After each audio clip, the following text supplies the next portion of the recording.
দাদি আপনি কেমনে নিয়ে যাবেন? কেউ আসে নাই? কেউ আসে নাই? না ভাইয়া মুই নিগাতো ভাইয়া হ্যাঁ? ঠিক কথা। আগে দিয়ে না ভাই না ভাই মুই নিগাতো। কাউরে দায়িত্ব দিতেছে, আসেন। وأنرت قلبي شكرا لك ربي আপনার বয়স তো দাদি কত বছর হবে? ৭০-৮০ বছর হবে না?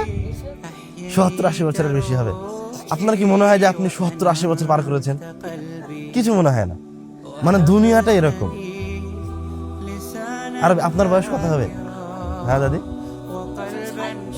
৬০ বছর বয়স হবে দাদির, না আরো বেশি হবে দাদির। হ্যাঁ, خالقي وهبتني لسانا ذاكرا وقلبا شاكرا يا خالقي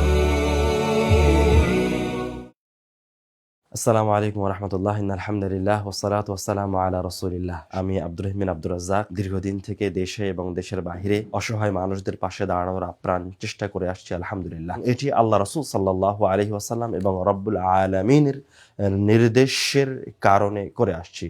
যেমন আল্লাহ রাসূল সাল্লাল্লাহু আলাইহি সাল্লাম বলছেন, আল্লাহু ফি আউনিল আবদি মা কানা আল আবদু ফি আউনি আখিহি।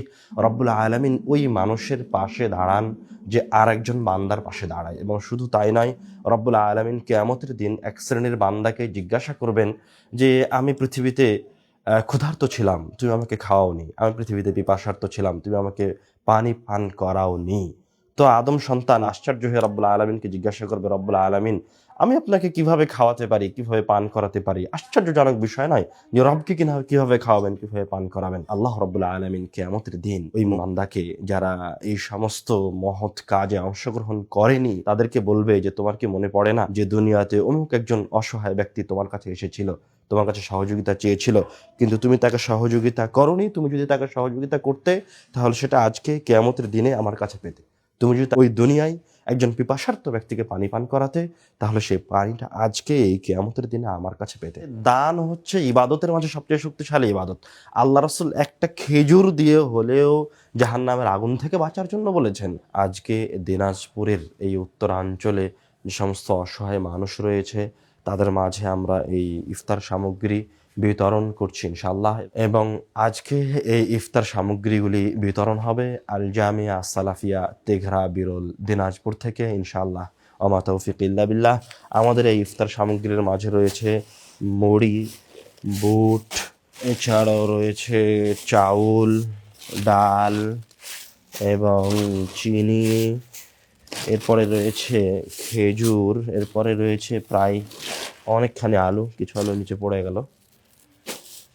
প্রায় মোটামুটি যথেষ্ট সামগ্রী। আসলে এগুলি মূলত একদম যারা অসহায়, যারা হিমশিম খায় পরিবার পরিচালনা করতে, 3 বেলার খাবার জোগাড় করতে, যারা বিধবা, যারা ইয়াতিম, মূলত সেই সমস্ত পরিবারগুলির জন্য। এবং আমরা যখন এগুলি বিতরণ করি, তখন আমরা চেষ্টা করি যেন এটা কোনো অসহায় মানুষের হাতেই পৌঁছায়। لك ربي حمدا لك ربي أحييت روحي وأنرت قلبي আসসালামু আলাইকুম ওয়া রাহমাতুল্লাহি ওয়া বারাকাতুহু। ইন্নাল হামদুলিল্লাহ ওয়াস সালাতু ওয়াস সালামু আলা রাসূলিল্লাহ। ক্বালা রাসূলুল্লাহ সাল্লাল্লাহু আলাইহি ওয়াসাল্লাম আস-সিয়ামু জুন্নাতুন ওয়া হিসনুন হাসিনুম মিনান নার। যাবতীয় প্রশংসা রব্বুল আলামিনের শানে নিবেদিত, যিনি আমাদেরকে এখানে নিয়ে এসেছেন এবং আমাদের হাত দিয়ে আপনাদের মতো গুটি কয়েক মানুষের কিছু রুজির ব্যবস্থা করেছেন আলহামদুলিল্লাহ। কয়েকদিন আগে শীতকাল মৌসুম ছিল, তখনও আমরা আমাদের সাধ্য অনুযায়ী আপনাদের পাশে এসে দাঁড়ানোর চেষ্টা করেছি, গুটি কয়েক কথাও বলেছি। এবং আমরা দোয়া করি যে সমস্ত ভাই ও বোনেরা আমাদের সাথে এই মহান কাজে শরীক হয়েছে, আলহামদুলিল্লাহ রব্বুল আলামিন তাদেরকে উত্তম বিনিময় দান করুন। আমরা এখন সময়ের মাঝে, রব্বুল আলামিন যে সময় সৃষ্টি করেছে সেই সময়ের মাঝে সর্বোত্তম সময়ে অবস্থান করছি, সেটা হচ্ছে রমাদান মাস। রমাদান মাস এমন একটা মাস যে রব্বুল আলামিন এই মাসে তার পৃথিবীতে বিভিন্ন ধরনের পরিবর্তন নিয়ে আসেন রমাদান মাসকে সামনে রেখে। যেমন কি পরিবর্তন নিয়ে আসে পৃথিবীতে? যেমন রব্বুল আলামিন এই রমাদান মাসে জাহান্নামের দরজাকে বন্ধ করে দেয়, সুবহানাল্লাহ। রব্বুল আলামিন এই মাসে জান্নাতের দরজাগুলিকে খুলে দেয়, সুবহানাল্লাহ। রব্বুল আলামিন এই মাসে রহমতের দরজাসমূহকে উন্মুক্ত করে দেয়। রব্বুল আলামিন এই মাসে আসমানের দরজাকে খুলে দেয়, সুবহানাল্লাহ। তো এই জায়গায় আরেকটা কথা, রব্বুল আলামিন যে জাহান্নামের দরজা বন্ধ করে দিল, জান্নাতের দরজা খুলে দিল, তো আমরা কি এখন জান্নাতে ঢুকছি? ঢুকিনি। তো এটা কেন হচ্ছে? রমাদান মাসের সম্মানে হচ্ছে, সুবহানাল্লাহ। মানে মানুষকে আল্লাহ দেখাচ্ছে যে দেখো রমাদান এরকম মর্যাদাপূর্ণ মাস। তারপরে আল্লাহ রাসূল সাল্লাল্লাহু আলাইহি ওয়াসাল্লাম আরো বলছে যে এই রমাদান মাস যখন থেকে শুরু হয়েছে এবং শেষ দিন পর্যন্ত আল্লাহর পক্ষ থেকে একজন আহ্বান করতে থাকবে, ইয়া নাদিয়াল খাইরি আকবিল, হে কল্যাণের অনুসারীরা, মানে যারা ভালো কাজ করতে চাও তারা এবং ভালো কাজের অন্বেষণ করো, তোমরা ভালো কাজের দিকে আরো বেশি বেশি এগিয়ে আসো। এবং আহ্বান করতে থাকে ইয়া নাদিয়া শাররি আকসির, এবং যারা অনিষ্টের অন্বেষণকারী বা খারাপ কাজ করো, এখন রমাজান মাস এসেছে, তোমরা থেমে যাও। এইভাবে রমাজান মাসের শুরু থেকে শেষ পর্যন্ত রব্বুল আলামিনের ফেরেশতা আহ্বান করতে আছে, সুবহানাল্লাহ। তো এই মাসকে মূল্যায়ন করতে পারা অনেক বড় একটা পাওয়া। সবাই এই মাসকে মূল্যায়ন করতে পারে না। এবং আমরা আরেকটা হাদিস শুরুতে বললাম, আল্লাহ রাসূল বলছেন আসিয়ামু জুন্নাতুন, সিয়াম হচ্ছে ঢাল। ঢাল মানে কি? ঢাল হচ্ছে ওই জিনিস যে জিনিস যোদ্ধারা যুদ্ধে আগে ব্যবহার করতে যেন প্রতিপক্ষ আঘাত না করতে পারে। এখন যেমন বুলেট প্রুফ জ্যাকেট পরে থাকলে গুলি করলে গুলি লাগে না গায়ে, ওটা হচ্ছে জুন্নাতুন, ঢাল, বুলেট প্রুফ জ্যাকেট। ওয়াহিসনুন হাসিনুন, শুধু বুলেট প্রুফ জ্যাকেট নয়, এটা হচ্ছে একটা মজবুত শক্তিশালী দুর্গ, যেই জ্যাকেট পরিধান করলে রব্বুল আলামিন ওই বান্দাকে জাহান্নামের শাস্তি থেকে বাঁচাবেন, সুবহানাল্লাহ। মানে এমন একটা ঢাল, ওই ঢাল যে নিবে তাকে আর জাহান্নামের শাস্তি গ্রাস করতে পারবে না, সুবহানাল্লাহ। শুধু তাই নয়, আল্লাহ রাসূল সাল্লাল্লাহু আলাইহি ওয়াসাল্লাম হাদিসে বলছেন মান সামা ইয়াওমান ফি সাবিলিল্লাহ, মানে একদিনের সিয়ামের ফজিলতে বলছে, মান সামা ইয়াওমান ফি সাবিলিল্লাহ বা'আদাল্লাহু ওয়াজহাহু আনিন নারি ৭০ খরিফান, যে একদিন আল্লাহর জন্য সিয়াম পালন করলো তাকে জাহান্নাম থেকে ৭৭ বছরের পথ দূরে নিয়ে যাওয়া হলো, সুবহানাল্লাহ। আরেকটা হাদিসে বলছে জাহজাহ আল্লাহু ওয়াজহাহু মিন ৭০ খরিফান বিযালিকাল ইয়াউম, রব্বুল আলামিন ওই একদিনের সিয়ামের বিনিময়ে তার চেহারাকে ৭৭ বছরের পথ দূরে রাখলেন, সুবহানাল্লাহ। আরেকটা হাদিসে বলছেন জাআলাল্লাহু বাইনাহু ওয়া বাইনান নারি খান্দাকান, আল্লাহ রব্বুল আলামিন তার এবং তার ওই জাহান্নাম, যে জাহান্নামে তার যাওয়ার কথা ছিল, ওই জাহান্নামের মাঝে এমন একটা গর্ত খনন করলেন যার দূরত্ব হচ্ছে আসমান এবং জমিনের সমপরিমাণ, সুবহানাল্লাহ। আরেকটা হাদিসে বলছেন যে ব্যক্তি একদিন সিয়াম পালন করলো রব্বুল আলামিনের জন্য, তার আর তার জাহান্নামের দূরত্ব হচ্ছে মাসিরাতা আলফ সানাহ, ১০০০ বছরের দূরত্ব, সুবহানাল্লাহ। এই যতগুলি হাদিস বললাম সবগুলি একদিনের সিয়ামের ফজিলতে আল্লাহ রাসূল বলেছে, কল্পনা করা যায়। আর রমাদানের বিষয়ে যখন আল্লাহ রাসূল সাল্লাল্লাহু আলাইহি ওয়াসাল্লাম বলতে লাগলেন, তখন বলছেন মান সামা রমাদানা ঈমানান ওয়া ইহতিসাবান, যে ব্যক্তি ঈমান এবং কল্যাণের আশায়, বিনিময়ের আশায় রমাদান মাসে সিয়াম পালন করলো, গুফিরা লাহু মা তাকাদ্দামা মিন যামবি, রব্বুল আলামিন তার অতীতের সব গুনাহকে মাফ করে দিলেন, সুবহানাল্লাহ। তারপরে আল্লাহ রাসূল বলছেন মান কামা রমাদানা ঈমানান ওয়া ইহতিসাবান গুফিরা লাহু মা তাকাদ্দামা মিন যামবি, এবং যেই ব্যক্তি রমাদান মাসের রাত্রে ইবাদত করলো তারও রব্বুল আলামিন অতীতের সব গুনাহকে মাফ করে দিলেন, সুবহানাল্লাহ। তারপরে আল্লাহ রাসূল আবার বলছেন মান কামা লাইলাতুল কদর, এবং যেই ব্যক্তি লাইলাতুল কদরের রাত্রি পেল, ওটায় জাগ্রত থাকলো, ইবাদত করলো, তারও রব্বুল আলামিন অতীতের সব গুনাহকে ক্ষমা করে দিলেন, সুবহানাল্লাহ।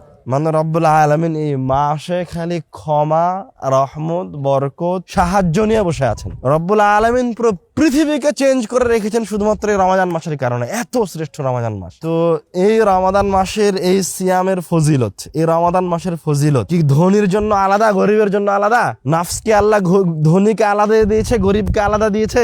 আলাদা দেয়নি। রব্বুল আলামিন তাকওয়া, মানুষের নাফস কে কেমন ইবাদত করেছে এই দুনিয়ায়, তার উপর ভিত্তি করে পরকালীন জীবনে প্রতিদান দিবেন। তো এই জন্য আমাদেরকে মনোযোগী হতে হবে যেন আমরা এই রমাদান মাসকে মূল্যায়ন করতে পারি। আমরা যেন স্বাভাবিক অন্য মাসে যে কাজ করতাম ওইগুলি থেকে বিরত থেকে, মানুষের সাথে ঝগড়াঝাঁটি থেকে বিরত থেকে, অশালীন কাজ তো বহু দূরের কথা, আমাদের সময়কে যেন রব্বুল আলামিনের ইবাদতে ব্যয় করতে পারি।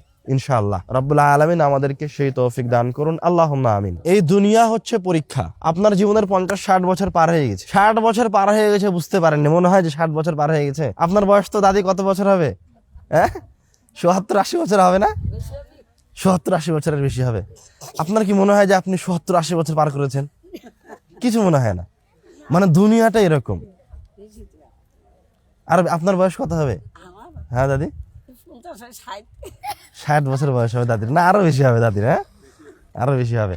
তো এই যে দেখেন 60-70 বছর বয়স জীবনের পার হয়ে গেছে, কিন্তু মনে হয় না 60-70 বছর পার হয়ে গেছে। অথচ মানুষকে যে কোনো সময় মৃত্যু গ্রাস করতে পারে, মরণ চলে আসবে। মানে সর্বোচ্চ মানুষ 80-90 বছর, সর্বোচ্চ মানুষ কত বছর বাঁচে? 80-90 বছর। আমাদের সমাজে কোনো কোনো একজন আছে যারা 100 বছর বাঁচে। মানে আরো যদি খুব বেশি বেঁচে থাকি আমরা, তো সর্বোচ্চ 20 বছর। 60 বছর পার হয়ে গেছে, বুঝতে পারেননি? আর 20টা বছর। তাহলে কেন পাপ কাজ করছেন?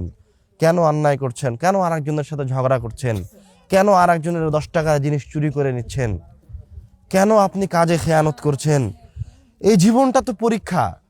মরে যাবেন, যখন রূহ বের হয়ে যাবে, ওই রূহটা যদি ভালো হয় তাহলে ভালো ফেরেশতাদেরকে দেখতে পাবে। ওই রূহ বের হয়ে যাওয়া থেকে শুরু হবে তার জান্নাতের যাত্রা।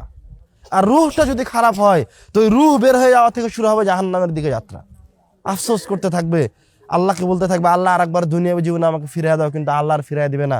আল্লাহ বলবে যে তোমার কাছে একজন দায়ী এসেছিল, তুমি তার কথা শুনোনি, এখন কেন তুমি আমাকে বলছো যে আমাকে আরেকদিন সময় দাও, আরেকবার ফিরিয়ে দাও? আমি তো আর তোমাকে দিব না, আমি তো এই ওয়াদা করেছি। আর কি হয়? আর তো হবে না দাদি, তাই না? আর হবে না। তো এই সময়টাকে আরেকবার যখনই হুকুম হবে তখনই চলে যেতে হবে। এই জিনিসটা যদি মানুষ বুঝতে পারে, তাহলে মানুষ সব কাজ, সব খারাপ কাজ ছেড়ে দিবে, রব্বুল আলামিনের ইবাদতে লিপ্ত হবে। তা আমরা পৃথিবীর সকল মানুষকে, যারা আমাদের ভাষা বুঝছেন, আমাদের কথা শুনছেন, সবার উদ্দেশ্যে আমরা এই কথাই বলবো যে পৃথিবী থেকে চলে যেতে হবে আপনাদেরকে। আপনিও 1 মিনিট পরেও মারা যেতে পারেন, 1 দিন পরেও মারা যেতে পারেন, 1 বছর পরেও মারা যেতে পারেন। বেঁচে থাকবেন না, বেঁচে থাকার কোনো উপায় নেই। পৃথিবীতে চলে যাওয়ার জন্য এসেছেন। সুতরাং পরকালীন জীবনকে সুন্দর করার জন্য জীবন বাজি রেখে চেষ্টা করেন এবং রব্বুল আলামিনের কাছে চান যেন রব্বুল আলামিন আপনাকে ভালো কাজগুলোর উপর অটল থাকার তৌফিক দান করে। আল্লাহুম্মা আমিন। شكرا لك ربي حمدا لك ربي أحييت روحي وأنرت قلبي